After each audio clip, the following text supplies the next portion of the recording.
Bhojpuri संगनी channel में आप सबके हार्दिक स्वागत बा।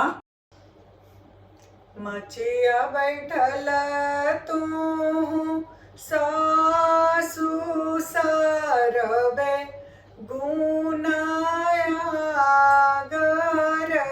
हो, ए सासु मोरा नवरंगिया के नवरंगिया तोड़ी ले आवहो, नवरंगिया तोड़ी ले आवहो। मचिया बैठल तू सासु सरब गुनायागर हो, ए सासु मोरा नवरंगिया के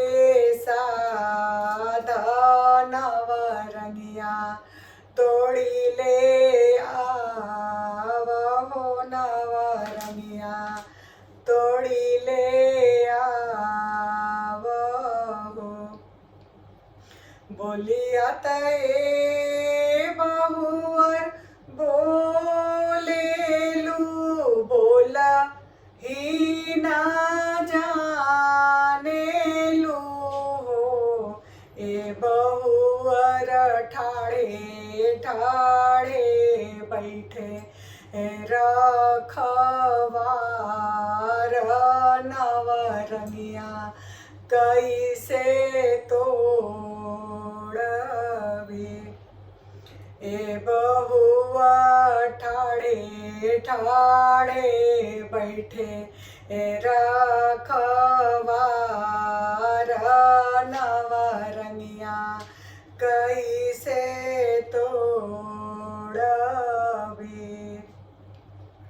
चिरई सरी पे तू जइहा कोयलिया बोलिया बोलिहा ना हो, ए सासु धीरे धीरे डढ़िया नवइहा, नवरंगिया तोड़ी ले आइहा, नवरंगिया तोड़ी ले आइहा ना।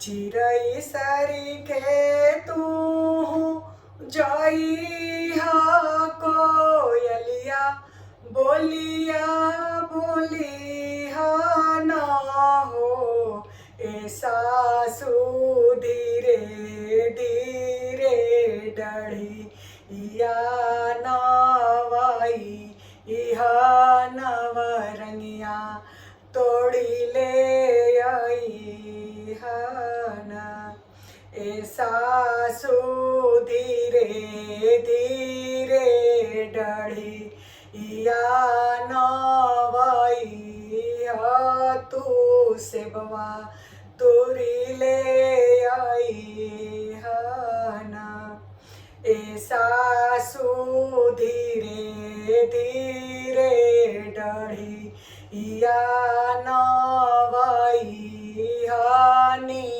बुलवा तोरी ले आइहा ना।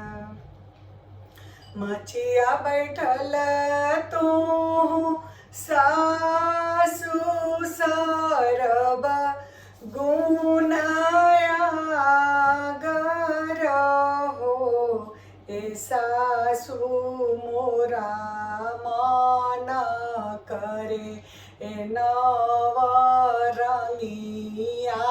नवरंगिया तोड़ी ले आवहो, नवरंगिया तोड़ी ले आवहो नी बुलवा तोड़ी ले आवहो, सेबवा तोड़ी ले आवहो।